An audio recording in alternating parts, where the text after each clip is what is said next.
want to thank everybody, first of all, for taking the time to be here and for being open to a perspective that a lot of times isn't really heard and or acknowledged. And so I appreciate your openness to this topic, and hopefully you'll learn something. I'm going to go ahead and start my slides, if that's okay with you, Brooke. Yeah. Okay. Well, thank you so much for being here. As Brooke said, I have a story that's a little bit different than most people see, than most people are hearing about. And so I really wanted to address sort of the concept of transing our children, because I don't believe there actually is such a thing as a transgender child. I wanted to,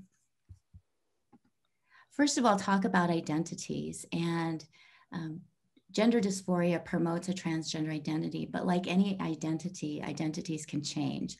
And a lot of people have accused me of being sort of a radical fundamentalist Christian conservative. And I just wanted to illustrate that my identity in this issue has changed somewhat. I used to volunteer for Planned Parenthood, and I was actually a delegate for Bernie Sanders in 2016. So I'm coming from a fairly liberal background. And so I'm hoping that people will understand that this isn't about somebody, having some kind of an ideological perspective. It's about what being transgender really is, what gender dysphoria really is. And just like any other identity, our identities are affected by our environment, by our community, by our experiences. And so to suggest that somebody's identity should be fixed in one place because they announce a transgender identity is really a huge disservice to these children. And that's what happens when we affirm them. So I wanted to, first of all, talk a little bit about the trans umbrella, because a lot of people really don't understand what the trans umbrella encapsulates. They sort of just hear, be loving and tolerant. And of course we want to be loving and tolerant of people, but they don't understand that the trans umbrella is really a way to push an ideology that's really harmful for our children. And it encapsulates something called Autogynephilia. It opens the door for predators and pretenders. It's an area where parents with Munchausen by proxy are really emboldened to damage their children. And it's also gender dysphoria. So I'm going to explore each of these a little bit, because most people really don't understand the difference between, they all fall under the trans umbrella, but they're very different. The first is Autogynephilia. And I have a picture here of a man who's all dressed up as, a sexy woman, and it says, reblog if you'd rather become her than a man. And this is something that often adult males develop. They actually become sexually aroused as they present as a female. And the more they can pass as a female, the more of a sexual arousal it is. So it's actually a paraphilia is what they call it. It's a sexual. It's a different Zoom meeting this time that I sent you. The other one was covered up. And somebody has their mic on. If you could turn it off, that would be awesome. Again, autogynephilics get sexually aroused when they're able to present as the opposite sex. And the more they're sort of embraced as the opposite sex, the more that sort of fuels that fetish. A lot of times they have a deep animosity for women. It's like they want to become women, but they also have sort of this anger towards women because they're not accepted as women. And oftentimes it's a result of something called sissy porn. There's something that is on the internet now called hypnosissy porn, which is, it's actually encouraging boys and men to identify as a woman who's being objectified and abused. And it's very disturbing, but it's sort of fueling this autogynephilic agenda. One of the things you can often tell the difference between a male with gender dysphoria and a male with autogynephilia, because a male with autogynephilia does not want to have a vaginoplasty. He wants to keep his penis because he finds a lot of pleasure from that. He might, however, get breast implants because he actually finds those very stimulating. And I saw an interview with an autogynephilic who had detransitioned and accepted that he actually was a male with autogynephilia. And he said one of the reasons he liked having his breasts was because when he wanted to enjoy the pleasure of feeling a woman's breasts, he didn't have to take the time to go find a woman because he had them right there. So it really is a sexual fetish that we don't want to encourage because it's a dysfunctional sexuality. Again, I think somebody has their mic on. And I just wanted to put this picture here because when we accept autogynephilia, it tends to devolve into deeper and deeper paraphilias, sexual fetishes. And this is a post from a guy who says, well, if this isn't enough for everyone to know that I'm an adult baby girl at heart, then don't even talk to me, because I'm tired of explaining to myself over and over that I really feel like a 2-year-old baby girl. And when this person made this post, the response is, of course you're a baby girl. You look amazing. What a cute little girl. You delicious baby girl. So what this is a sexual fetish that merges males presenting as females, and a lot of times it does devolve into these males wanting to present as little girls or babies. And this is not something that's going to be healthy for our children. The next is predators. And oftentimes we know that predators will do whatever they can to gain access to vulnerable people. And in this case, predators are pushing the idea that trans women are women in order to get access to girls and women. And we've seen this in the past where there have been priests, there have been Boy Scout leaders, where they intentionally get into positions where they can access vulnerable people. And again, somebody who's a predator does not have gender dysphoria. They're using our compassion and our tenderness towards those struggling with gender dysphoria to gain access to those who are vulnerable. And then we have pretenders who, again, are claiming a transgender identity in order to gain access to women's sports scholarships, and they're motivated by personal gain. This isn't gender dysphoria. This isn't someone who's transgender. This is someone who's using our compassion towards people who are struggling with gender dysphoria to benefit themselves. And then there's something called Munchausen by proxy. And that's when a parent or a caregiver gets a lot of affirmation from medicalizing their child. This is a well-known phenomenon. And this is happening a lot with parents who are claiming that their children are transgender. In this case, you can see the mom is saying, Haley is going to turn 5 in March. This is a boy. And the mom says that she decided she wanted to be a girl when she was 3. Well, if we look into human psychology, we know that children have very magical thinking when they're little kids, when they're 3 years old.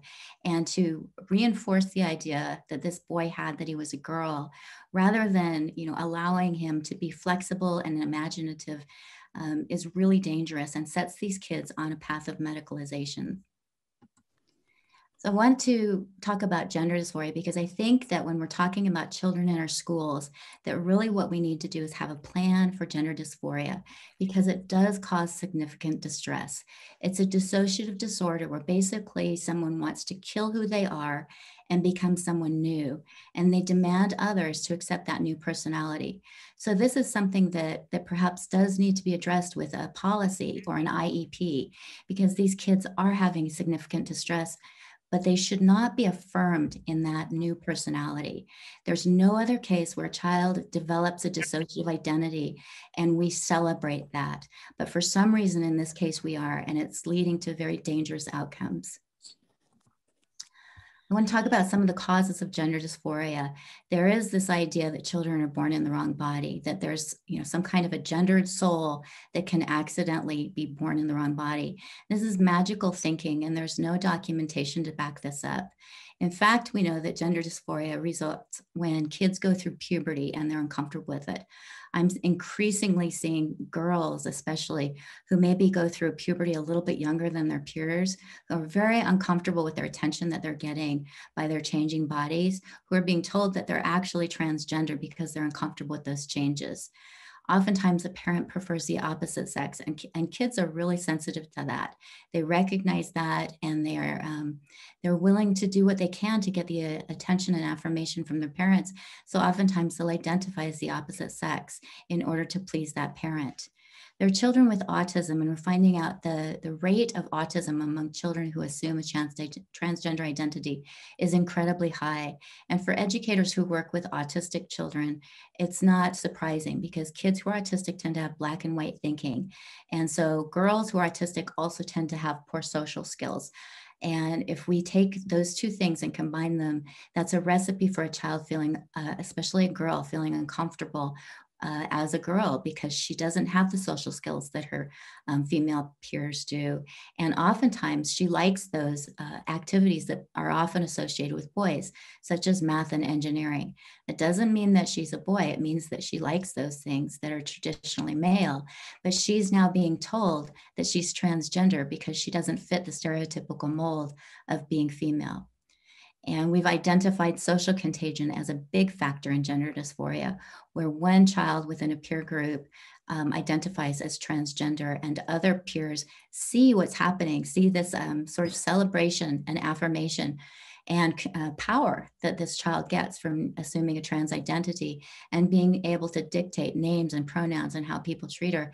And they develop that trans identity as well. Finally, sexual assault. And I've done a lot of interviews with detransitioners. So these are women and girls who identified as transgender and then realized that they had developed that trans identity as a result of a sexual assault.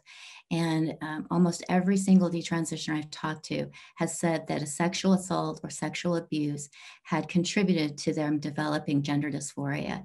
And when we tell a child that they are indeed the opposite sex because they have been sexually traumatized and they're trying to run away from that trauma, we're denying them the opportunity to process that sexual assault.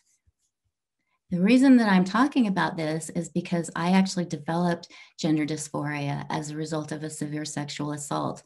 I was at Howard R. Driggs Elementary School, and I was sexually assaulted.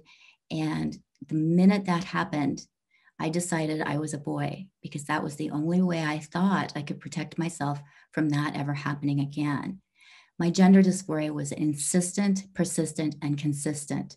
So much so that my teacher, Ms. Hicken, sent me to the school psychologist to be evaluated because I was aggressive, I was self-harming, I was clearly a distressed child. And thankfully, that school psychologist assessed me and determined that I had deep feelings of self-hatred and blame, but that I was not, in fact, the opposite sex. I hadn't been born in the wrong body. My transition involved me becoming aggressive because I thought that's what it meant to be a boy. I wore my brother's clothes. I tried to play with the boys and did everything I could to distance myself from the girls. I practiced peeing standing up and did everything I could to stay away from girly activities. Again, this was because I was blaming myself for being sexually assaulted and thought if I became a different person, I would protect myself and that wouldn't happen again. My psychologist recommendations were pretty simple. Reinforce positive ideas of me being female, expose me to strong and talented women, put me in a special communications group for children who are having difficulty with communicating and were aggressive, and putting me on activities such as bluebirds and brownies. And unfortunately, this may be illegal now as a result of the ban that the professional ban that we have on what's called conversion therapy, because this is now considered conversion therapy. And even if it's not technically illegal, a lot of therapists now are afraid to examine the underlying conditions of gender dysphoria because of these therapy bans. They're worried they're going to lose their license. And they're being told the only option they have is to affirm this child. I am so thankful that my school psychologist and my teacher did not affirm that gender identity that I had when I claimed to be Timothy, and I insisted on going into the boys' bathrooms and being called a boy and playing with the boys as a boy. I can't even imagine what my life would be like now if she had done that. And that is what's happening now to girls and boys who are struggling with gender dysphoria. Instead of being allowed the opportunity to address those underlying issues, they're being transed.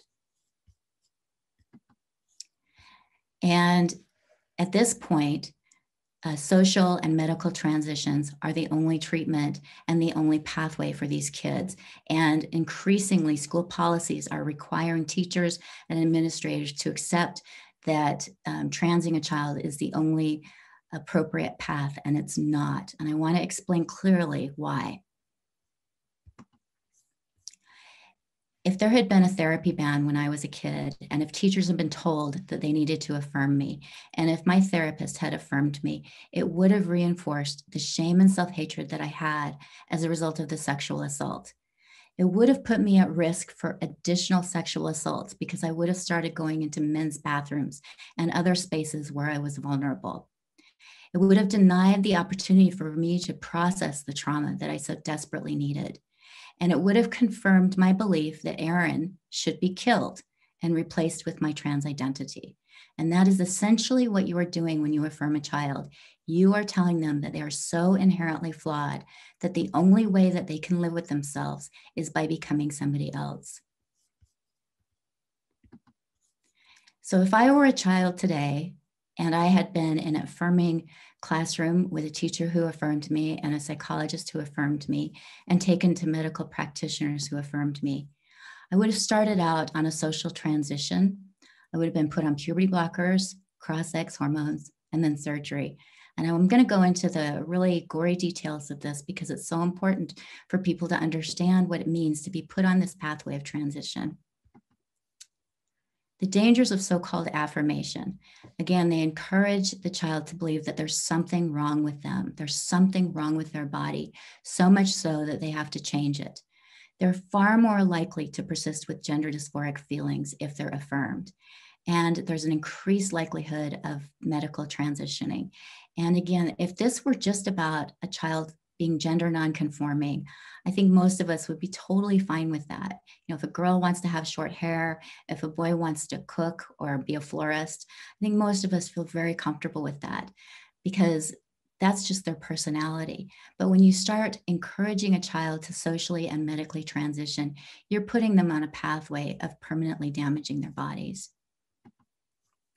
So a social transition encourages that dissociative process. It encourages that child to create a new personality and to believe that their former self should be killed. It also involves breast binding. And I actually bought a breast binder because I was curious. And I started to get lightheaded after wearing it for just a couple of minutes. It causes breathing difficulties. It causes back problems, tissue damage. And I saw an alert because of COVID, girls who are wearing breast binders are at an increased risk of hospitalization because they're not able to breathe deeply. I also wanted to talk about packers, and I brought a packer. I don't know if you can see this or not. It's basically a small sex toy that girls put in their panties so that they feel like they have a male appendage. And this is confusing for that little girl, but it's also really confusing for girls around her if they were to see something like this in her panties. This packer here is marketed for children under 5 years old.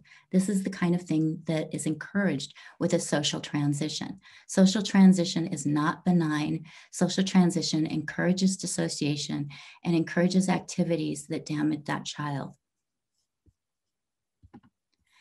Puberty blockers have been often, I hear doctors often say that they're reversible. I want to emphasize that they're experimental in the treatment of gender dysphoria. They have not been approved by the FDA for treatment of gender dysphoria. Puberty blockers have been shown to increase self-harm. There have been research studies in England that have shown that children who are on puberty blockers actually have worse psychological outcomes and their self-harming increases. Puberty blockers induce a developmental delay. They retard the development of a perfectly healthy child, inducing developmental delays. I can't think of any other time where we would embrace and encourage a child to become developmentally delayed. And it's not just their physical growth, it's their social environment and their mental, their academic, every aspect of their development is delayed with puberty blockers. They are not certified as safe or effective. we don't know the long-term outcomes of puberty blockers because puberty blockers previously, when they have been used on children, have been used for precocious puberty. That's when a child starts to develop puberty at a very young age, like 4 or 5 years old. Those children are only on puberty blockers for a couple of years. We now have children who are on puberty blockers for 4, 5, 6, 7 years old, and we have no idea what the long-term consequences of that is going to be. But we do know that women who've been put on puberty blockers and men who've been put on puberty blockers for other reasons have had horrible side effects, such as their joints deteriorating and their bone density becoming so bad that their bones break easily and their teeth fall out. These are horrible side effects. If you Google the side effects of Lupron, you will find that there's actually whole support groups for people who've been put on it because they've been basically traumatized by the use of it. And we're putting children on this who already are dissociated from themselves, and we're retarding their development. And so it's not surprising when a child is put on puberty blockers that their persistence in that transgender identity continues, and they often continue on to cross-sex hormones. Now, cross-sex hormones result in the redistribution of fat, the changes in hair growth, sex drive. So basically, they masculinize or feminize a body. And one of the things that they result in changes in genitals and infertility, cancer, heart disease, and stroke. And when cross-sex hormones are paired with puberty blockers, they result in infertility. We're sterilizing a whole generation of children who have mental health issues. That's unconscionable. And as educators, we should be fighting back against this. We should be fighting for these children. They deserve to grow up and be able to be perfectly functional adults rather than being told that they're inherently flawed. And the only way to treat that is to damage their otherwise healthy body. Transing also involves surgery, and I'm just going to focus on the kind of surgery that I would have gotten if I had been a child today and I had been affirmed in my trans identity. And I do want to warn you, these are disturbing images. The first is breast removal. Girls as young as 13 years old are having double mastectomies. Their perfectly healthy breasts are being removed. And again, 13 years old. One of the doctors who's really pushing the surgery is Johanna Olson-Kennedy, and she's stated publicly that it's no big deal for these girls to have their breasts removed, because if they want breasts at a later point in their life, they can always go and get them.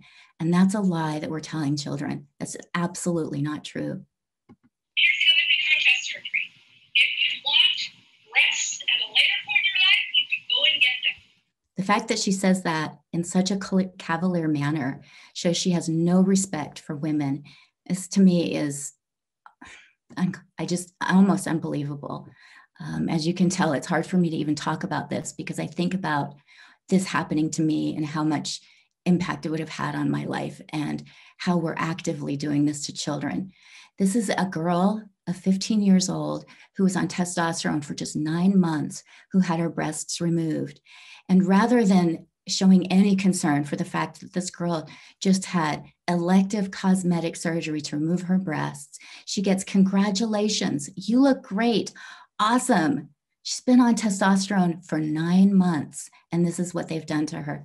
This is a girl who will never be able to have functional breasts ever again in her life, and she's been basically abused by doctors who have been willing to do this. And then phalloplasty. This is a horrifying image. And this is something that we are doing to girls and women who have gender dysphoria. If this isn't abuse, I don't know what is. They remove the flesh from the forearm and they create a fake penis. And for some reason, this is considered to be an appropriate pathway towards treatment, but simple talk therapy that is shown to resolve gender dysphoria in the vast majority of cases is now banned in our state. This is what you are pushing children to when you affirm their transgender identity. Transing a child is abusive. It is telling them that they have to become somebody else in order to survive. And all medical transitioning results in complications and side effects that render what was a formerly healthy body dysfunctional. This is not a pathway that we should be celebrating or encouraging. This is something deeply disturbing. And I want to talk about Utah specifically. Utah has an epidemic of testosterone addiction. Testosterone is a controlled substance because it leads to euphoria and energy and libido. And almost any woman who takes testosterone is initially going to feel a high. That's why girls get on it and they say they feel great. Well, of course they feel great. This is a controlled substance. This is a steroid. Again, most any woman who got on it would feel really good initially. But the reason it's a controlled substance is because it has long-term consequences that aren't being acknowledged by the people pushing this treatment. As you can see, the prescription, we know about this because it is a controlled substance. So the Utah Department of Health has to keep track of the number of girls who are getting this intervention. We went from, a 10,000% increase in prescription of this starting in 2015. By 2019, 553. And we don't even have those numbers for 2021, but I've heard based on testimony that I heard from one of the clinicians at the University of Utah Gender Clinic, that it's skyrocketing, that she's so busy because of the increase in recommendations for people to get testosterone, that she barely has time to read studies that show how damaging these kinds of therapies are. This is much like the opioid crisis. We have doctors who are unknowingly prescribing a substance that is going to damage these children for life. Transing children doesn't just harm that individual child, but it harms all the children around that child as well. Transing children exacerbates exaggerated stereotypes. It basically embraces the idea of G.I. Joe is a man and Barbie is a girl and anything in between that is fluid. These are regressive gender stereotypes that we should not be pushing on our children. And we definitely should not be telling children that they get to choose what sex they are based on stereotypical behavior. It's also normalizing suicide. It's telling children that suicide is an appropriate coping mechanism. When we talk about these children, we don't have a choice but to trans them, otherwise they'll kill themselves. That actually plants an idea in that child's head and in other children's heads that suicide is an appropriate response to difficult feelings. And we should never be accepting suicide as an appropriate response to difficult feelings. We need to be encouraging children to know that they can make it through difficult feelings instead of encouraging fragility. And we also know that suicide can be a social contagion. So the more the people push the idea that these children have to be affirmed or they're going to kill themselves, the more we actually increase the likelihood of children committing suicide. We often have activists say things by calling trans youth their preferred name, it's suicide prevention, and that's simply a lie. There is no evidence to back that up. The only study, and this is the study that Equality Utah keeps quoting over and over and over again, is by Caitlin Ryan, and that is a retrospective self-reported study by gays who say that if they had been better supported by their family, they wouldn't have as many suicidal ideations. It's absolutely nothing to do with transgender, and it absolutely does not show that putting a child on these dangerous pathways towards medicalization is going to prevent suicide. In fact, the research that we do have out of Sweden shows that those who have been medicalized have actually gone through these medical interventions have a significantly higher rate of completed suicides. So they're using suicide as an emotional blackmail in order to push this agenda, and it's going to harm our children. It also undermines our parents. I think somebody has their mic on. This undermines parents. Parents are being told that if they don't embrace this identity that a child develops, that they actually don't love their children. And children are hearing this. They're believing that their parents and others around them don't love them if they're not willing to completely affirm a transgender identity. And that's simply not true. But that's separating children from parents. They're encouraged to deceive their parents I know that there's policies in some schools where parents are supposed to hide a transgender identity from parents. This is encouraging children to believe that it's okay to hide things from their parents. This is actually grooming behavior. This is a very behavior that sexual predators use in order to groom their victims. It's encouraging teachers to deceive parents. And we should never be doing that. This is a partnership. Teachers should be partners with parents. If parents believe that teachers are actively deceiving them, that's going to undermine the parents and their trust in our school systems. It's also usurping a parental role. Teachers should not be the ones who decide whether or not to affirm a transgender identity. That is not their job. And again, we have activists who are telling children, we've actually heard of situations where children have run away from home because they've been told that their parents don't love them, because that parent does not want to embrace the transgender identity. These children are being told that the people who love them the most are the enemy. And that's harming all children. It's promoting confusion. We're telling children that feelings are more important than reality. And we know that feelings are very important and that we need to support children who are having difficult feelings. But we absolutely need to reinforce reality. And reality is that children are born male or female, and that's it. And they might have very difficult feelings and they might have a struggle accepting who they are. But that does not mean that their feelings usurp reality. Children are being actively told that they get to choose what sex they are. Again, this is harming all children. We've heard stories of children coming home from school very upset because boys are worried that their penises might fall off, and girls are worried that the doctors might have made a mistake. This is undermining children's confidence in the authority figures in their lives. They're encouraged to believe that anybody who speaks truth is hateful and violent. People would suggest, there are activists who would suggest that this presentation is actually a form of violence. And so they're trying to silence free speech by vilifying those of us who are speaking something different from what they are trying to advocate for. And they're encouraging gender confused children to feel victimized. You know, these children are being told that if somebody doesn't use the preferred pronoun or the name that they would like to be used, that they're victims. And again, we should be encouraging children to be strong and resilient, not encouraging them to be fragile. This whole movement is pathologizing what is normal. We now have some activists who are suggesting that all children should be put on puberty blockers until they decide what sex they want to be. Again, puberty blockers are expensive. They damage that child.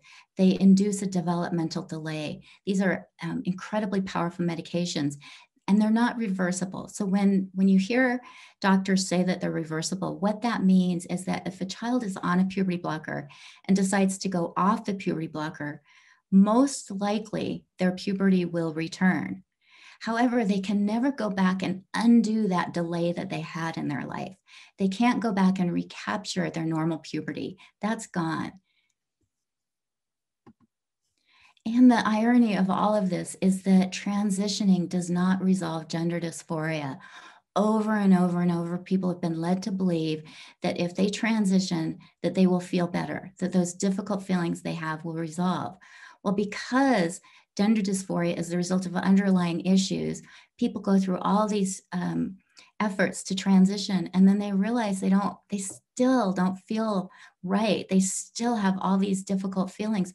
Only now they've damaged their healthy body. So they also have these medical issues, and they don't trust authority figures because their doctors did this, or their teachers encouraged them to transition, or activists told them that they would feel better for transitioning. And this is encouraging a lie. There's the best treatment for gender dysphoria is for a child to naturally progress through puberty. And we know this, we have studies that prove it.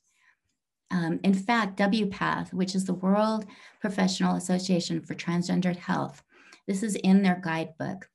It says only 6 to 23% of children persist with gender dysphoria into adulthood if they don't transition. So that means most of these children are actually gay or lesbian kids, or kids who have had trauma like me, or kids who are autistic, who are just having very difficult feelings and need to be supported in those feelings.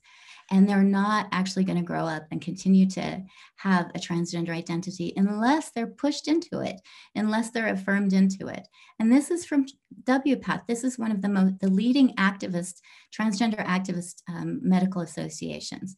And they acknowledge that means that when we affirm kids, we are mistreating the vast majority of these children who are going to grow up and resolve their transgender difficulties. What we do need to do as educators and potentially have policies about this is to recognize that dysphoria is often the result of trauma. These are kids who are troubled and they need love and support. These are kids who are attempting to kill who they are and become somebody else. This is a child who is in need of support and compassion, but not to be told that who they are is contemptible and that they need to become somebody else. These are children who are emotionally vulnerable and needy. They feel deep discomfort and shame and oftentimes self-hatred. They need external validation. We know that when a child announces their transgender identity, they often get lots of affirmation and celebration, like we saw in that post, that 15-year-old girl who had had her breast amputated. Nobody said anything like, oh my gosh, did you consider that maybe that surgery was cosmetic and unnecessary? No, instead she was just celebrated. And that's consistently what we see. These are kids who need affection, attention, and affirmation to accept who they are, not to become somebody else. And I often ask this question, and this is why I'm speaking out against this. I have put my family at risk. I've put my career at risk. I have put my physical safety at risk by speaking out about this. I have gotten death threats. My son at a bus stop was told that there are people who want to kill me because of my activism. So why am I doing it? This is not fun. This is not something, this is, putting me again at risk. But I'm doing it because when I ask myself, if I would have medically transitioned, I know in my heart of hearts that that little girl would have, because I hated myself so much and I wanted to become Timothy. And I can't imagine what my life would have been like if I had medically transitioned, if I'd been put on puberty blockers to delay my development, if I had been put on cross-sex hormones that would have rendered me infertile, if I'd had my breasts amputated and my womb removed, if I had been told that that sexual assault was indeed my fault and all the self-hatred that I had was reasonable and justified. That's what this ideology is telling children. I am so thankful that I had a school psychologist at Howard R. Driggs who helped me resolve my difficult feelings, because now I have this amazing family, people in my life that I love, that have brought me so much joy that I wouldn't have if I had been put on a medical path to transition. When I think about children being denied the opportunity to grow up and learn to love themselves and love their bodies and accept themselves for who they are, it breaks my heart, and that's why I'm speaking out. Gender dysphoric children deserve appropriate mental health services. They deserve to be able to love themselves, and they deserve functional bodies. When we affirm a trans identity, we are denying children all of these things. We definitely need policies in place to support these children and to help them to work through the difficult feelings. But we need to do everything we can not to affirm their belief system that they're inherently flawed and that they need to become somebody else. And I appreciate your time. I know this is a very difficult topic. If you have any questions, I encourage you to reach out to me, and I'm able to ask questions now if there are any. Answer questions now if there are any. Thanks. It looks like Shannon Jensen has a question. I am curious about the specifics about the therapy ban, the conversion therapy ban. It's not clear to me what it is that they can and cannot do and what we can expect a therapist to legally be able to do with our children. And that's a really good question. And sorry, I'm still kind of It's a really good question. And that's one of the problems of the therapy ban, is that it's so confusing that a lot of therapists are just walking away because they don't want to get in trouble. But basically what it says is that therapists are not allowed to question beliefs, feelings, or behaviors related to a transgender identity. That's basically, talk therapy. They're not allowed to engage in talk therapy. When I was testifying about my concerns about the ban, I was very upset because the opposition was talking about conversion therapy being electroshock therapy, or beating someone, or shaming them.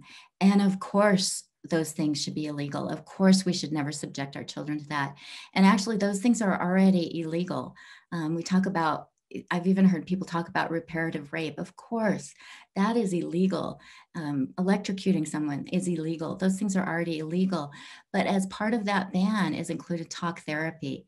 And one of the concerns that I have is that these conversion therapy bans are being expanded, increasingly expanded.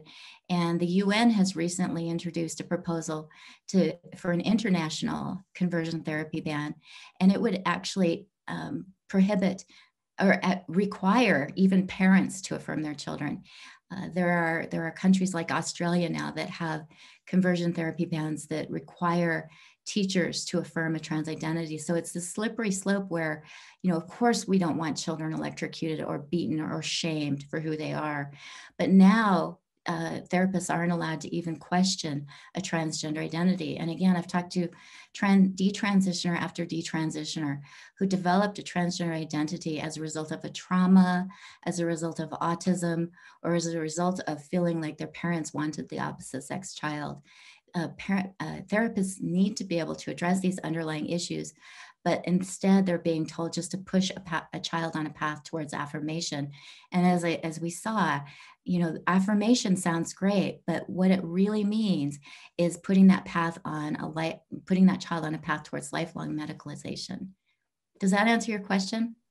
Yeah, it does. I'm finding that parents are afraid to take their children to a therapist because they know that whatever therapist they go to, they're running the risk of their child being affirmed.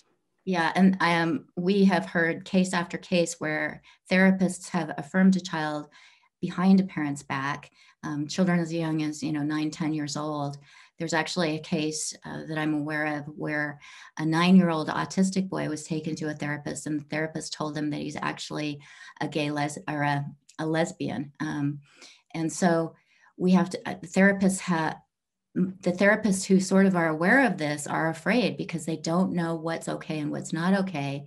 I know that Troy Williams from Equality Utah often says, of course they can address those underlying issues, but if therapists aren't able to address beliefs, thoughts, feelings, and behaviors, that's pretty much everything. We're going to share the recording, and hopefully I have most of your emails. If I don't, I'm typing it in my email in the chat. So you can email me directly and say, hey, please send me a copy of the meeting. And if you want to get in touch with Erin later, do you have a web page or something they could look at? Or yeah, at the end of the slide is both a website and an email where you can contact me. Okay. And I think this is so important. I know that most teachers want to be compassionate and caring and kind and want to do what's best for kids. It's just